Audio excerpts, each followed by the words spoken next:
45 ministers were assigned portfolios on Wednesday, with some brand new ministries added to the number, namely communications, innovations, and digital economy, marine and blue economy, steel development, tourism, as well as arts, culture, and creative economy.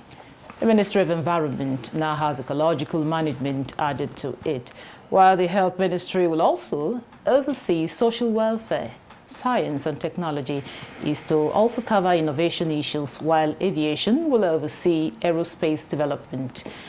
In the meantime, poverty alleviation has been added to the duties of the Ministry of Humanitarian Affairs. Environment Ministry will oversee the affairs of ecological management, and the Water Resources Ministry will also cover sanitation matters. Other ministries had new duties assigned them. For instance, agriculture will now manage food security matters, while information is now in charge of national orientation. The petroleum sector had a major addition. The ministry now has 2 ministers of state, one for gas and the other for petroleum resources. The ministers and the portfolios assigned them is our focus on Nigeria today. Thanks for joining us. I am Eucharia Clinton.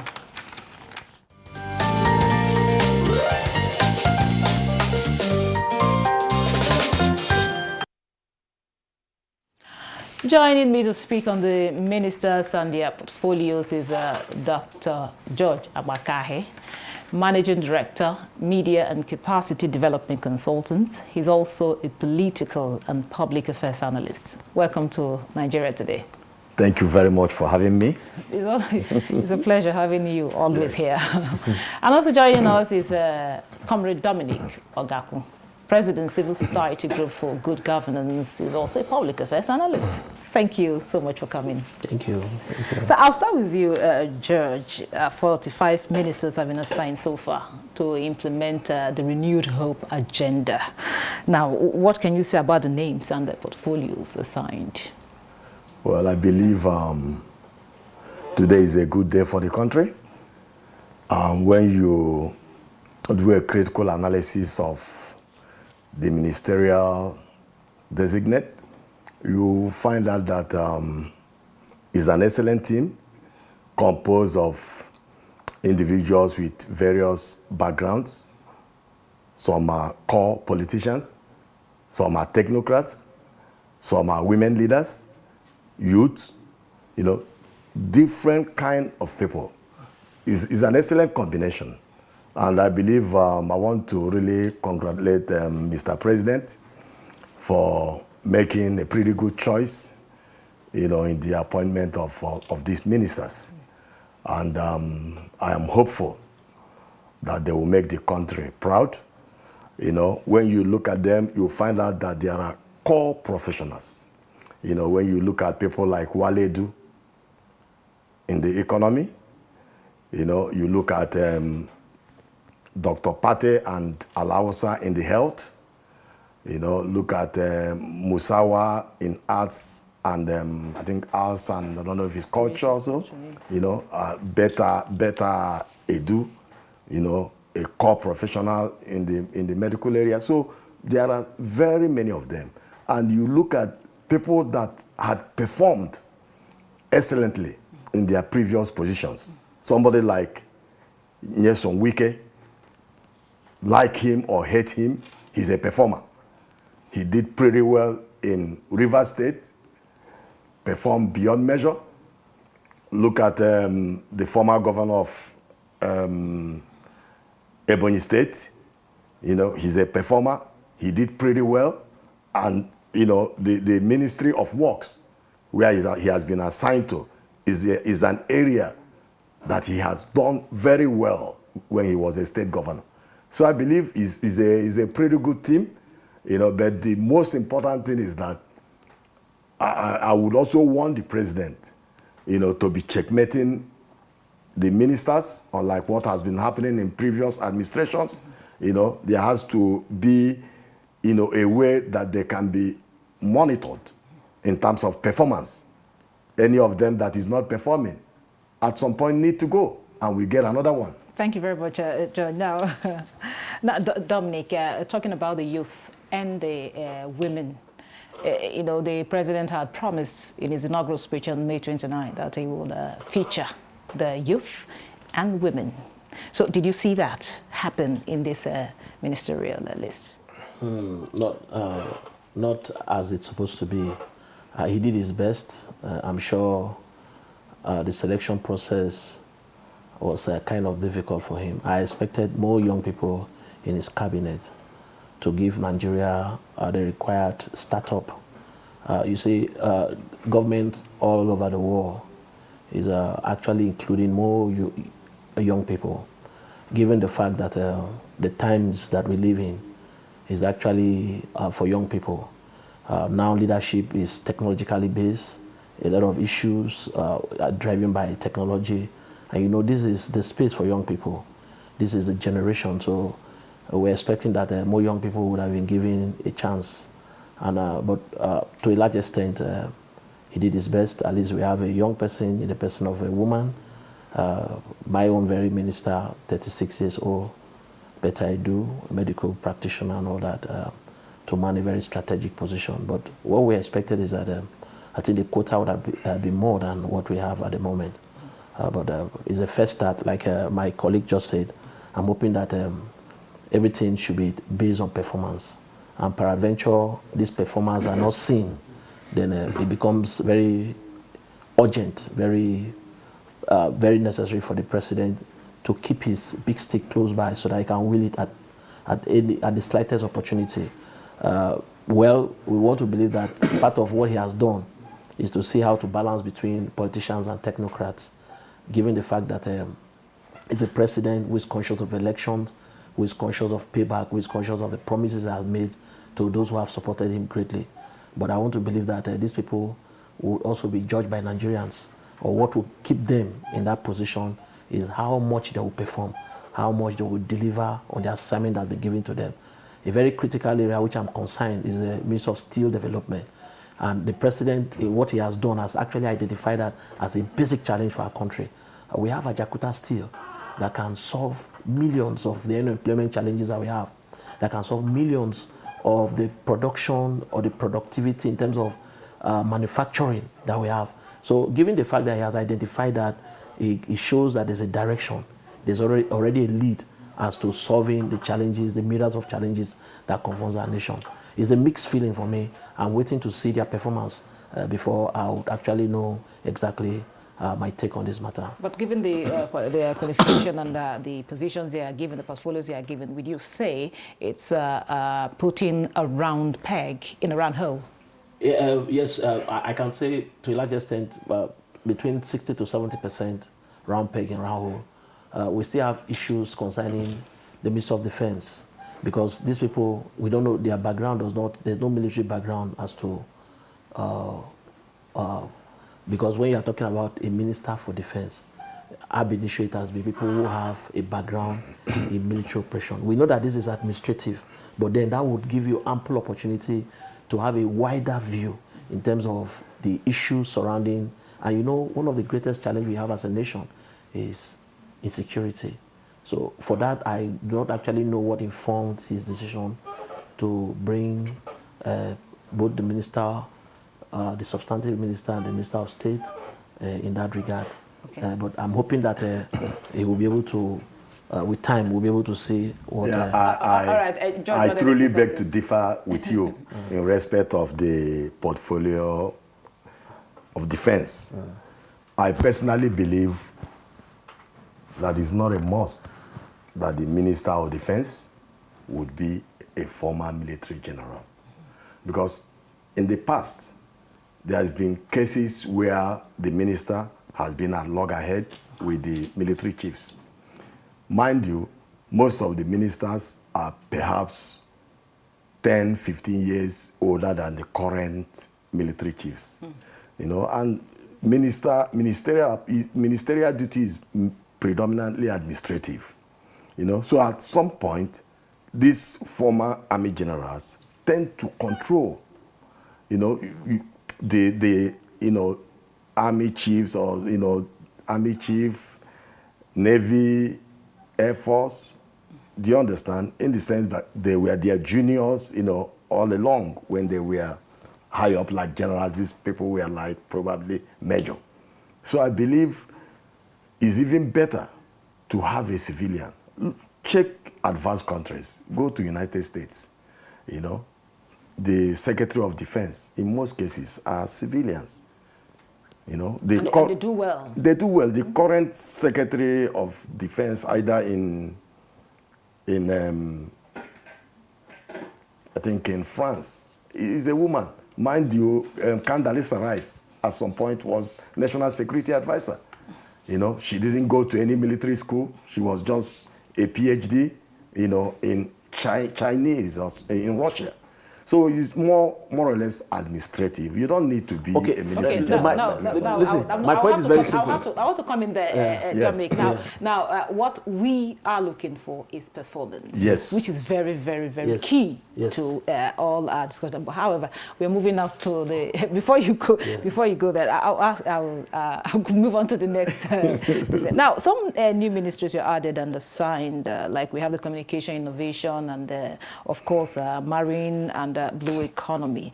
Now, what can you say about the impact of these new ministries to national development? I think this creation of new ministries is a step in the right direction. In the past, some of these ministries are too large. It's just like during the first Buhari administration, when Fashola was Minister for Works, Housing and Power.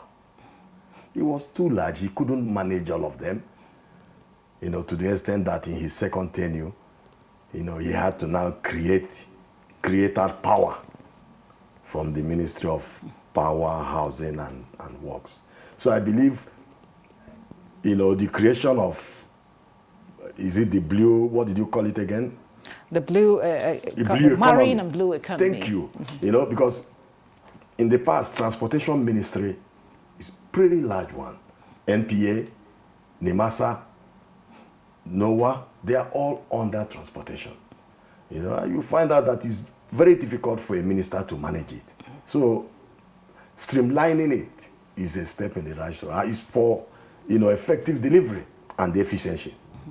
You know, so I think it's a step in the right direction. Now, what would be your take on these new ministries? It's like I said, you see, we are actually trying to improve on our governance system. One of it is that because of the sequence of events that has brought us to where we are, in the fact that we've not been able to see the required transformation, the required change in governance that is expected. So you see, Nigerians are worried. It doesn't mean, so I feel that this president came with a mindset to do things differently, to see how he can break these things into components that are manageable by individual. But what we are also very concerned about is that would that not jack up government expenses? Would that not jack up in terms of administrative involvement, in terms of the fiscal budgeting and all that, with regards to solving these issues? If that is addressed, good and fine. What Nigerians are looking for is performance. Like what I was trying to address with regards to the Minister of Defense is very simple. I don't see the people that have been given the portfolio having any strategic or background in security that can help. They are merely politicians who had large issues of security challenges in their place. So you can even bring private people who are not military officers or retired military general or whatever, but they are who have large experience in terms of security and the rest of it, or defense and that and all that. So, but what we are looking at, like you said, trying to break down this must have been out of his deep thought as somebody who is well exposed, who is well experienced, who has come to see that, okay, putting too many things together for one person has become very difficult or cumbersome to handle. And so trying to put them in, bring them to, so that you can see that this person is handling a few, not having, like what he said, Minister of Transport, he used to have almost everything. Now you see the minister becomes too powerful and begins to misbehave. Does not even know, even they begin to have confrontation with members of the National Assembly and all that. So I'm sure what they are trying to do is to reduce these places so that people who will be in charge, the overseeing minister will have a few agencies of government to administer, and that would bring efficiency and effectiveness in terms of our Even transparency. And transparency. in that instance. This is still Nigeria today, and we are hitting the street now to hear Nigerians on the issue of discourse.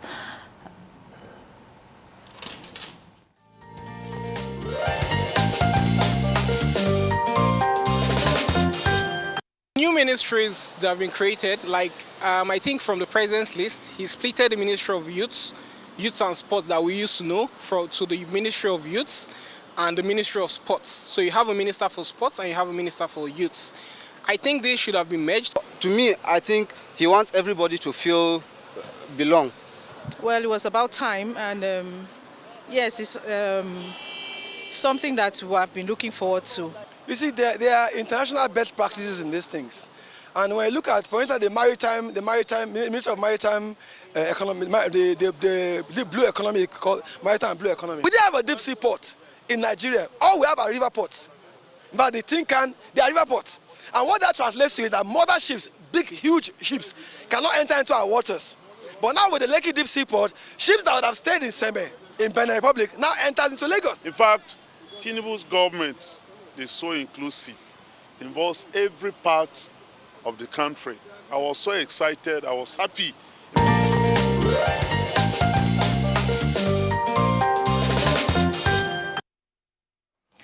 Welcome back. This is still Nigeria today, and we're talking about the ministers and their portfolios. My guests are still here with me. George, you had the reaction of people there. Yes. What do you make of it? You know, I remember in the 90s, Mario Cuomo, one time governor of New York, in one of his campaign stops, he said, you campaign in poetry, but when you get in, you govern in prose. You know, so that's what you see. You know, I believe President Tinubu, what you're looking at is the way he's addressing, you know, some of his campaign promises. You know, this current president, to me, is a highly seasoned politician. He's a political legend, you know, one with politics in his genes. You know, he understands the underpinnings and the intricacies of politics. You know, that's why you see all these appointments and the creation of, you know, additional ministries after the current ones. He knows exactly what he's doing. He has been in the system, you know. So I believe it's now left for all these ministers to go to work. I don't think it will be business as usual, where you will see a minister staying in one ministry for 8 years. You see a minister staying for even 4 years, 5 years. You know, if you do not live up to expectation, I don't think you will last in that ministry. You know, so that's the way I look at it. You know, so the ministers need to buckle up, go to work, you know, and provide dividends of democracy. Because, see, there are a lot of things on the table. This issue of, you know, removal of, you know, petroleum subsidy, you know, the issue of extrication of the, you know, multiple exchange rate. There are a lot on the table. It's now left for these ministers to start implementation. You know, so that's why I'm very, very happy with some of the ministers in the key ministries. That's why when I talked earlier on about Wale Edu, talked about Wike, talked about Bagudu, who is in national planning, you know, talked about Kerry, who is in agriculture, and I bet you Dela Lake, who is currently in steel development, you know, Dela Lake is a capable individual, you know, who has the ability to perform in any ministry. So I believe he will turn around, you know, what we've been lacking in this particular Ministry of State Development. Okay, now Dominic, tell us, what do you expect to see in the next 6 months in some key ministries? We expect that there will be tangible, palpable impact of government that would translate into good governance, where Nigerians, for instance, issue surrounding subsidy like you mentioned, should be able to see that in a short while you know, the refineries are fixed. Because if they are not fixed, we'll be in a fixation. The truth be told, let's not deceive ourselves. Until we get our refineries working, we will not ever solve the subsidy challenges that that are facing this country. So I expect that in the next 6 months to 1 year, like the president has promised that before December, the Port Harcourt refinery would be up and running. So we want to see palpable, tangible changes. We want to ensure if the refineries are working, that will be a masterstroke. That will be good governance at its best. We want to also see that there's a transformation in the economy. Our economy is crumbling. Nigerians are suffering. There's so much pain, so much poverty. And we want to see that in a short time from now. Yes, government cannot solve all the challenges. We want to also see a government that can give support to the private sector, because not everybody can come into government. If the private sector is up and running, then you can be sure that you must have solved more than 50% of the challenges that we have as a country.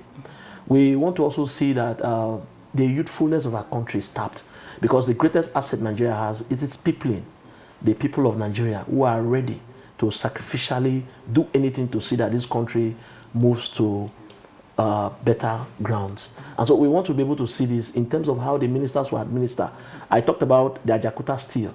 We want to have a roadmap that can, not just a roadmap in paper, but that will translate into tangible impact in terms of how the Ajakuta Steel will come alive again. If that comes alive, I bet you the kind of jobs that you employ, what is in that place alone can solve Nigeria's unemployment challenges up to about 50%, I tell you most solemnly. So these are the things that we want to see. We want to see, just like when the president started, by hitting the ground running, with corresponding challenges that we have.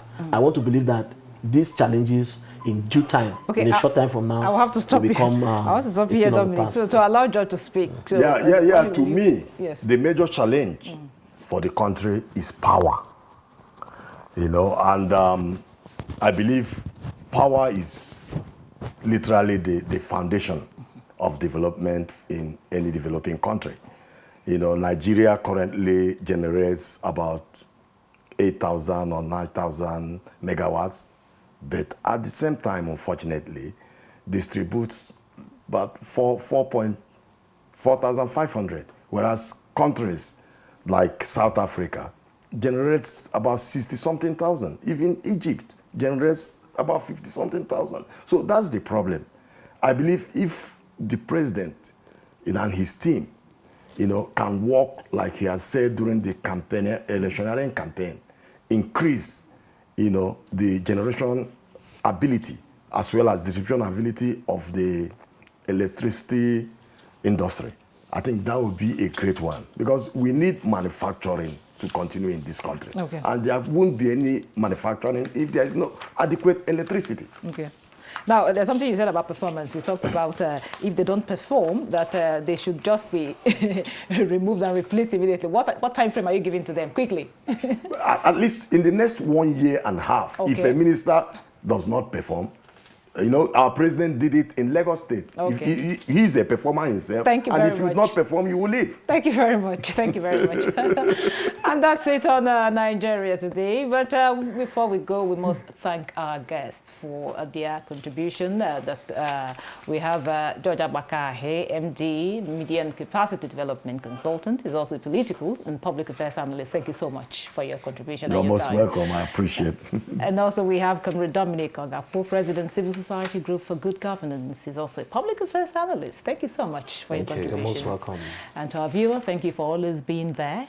Don't forget, Nigeria Today airs every weekday by 7:30 p.m. on NTA News 24. You can watch this and other episodes on www.youtube.com/NTA News 24 Hub. I am Ikaria Clinton. Thanks for watching.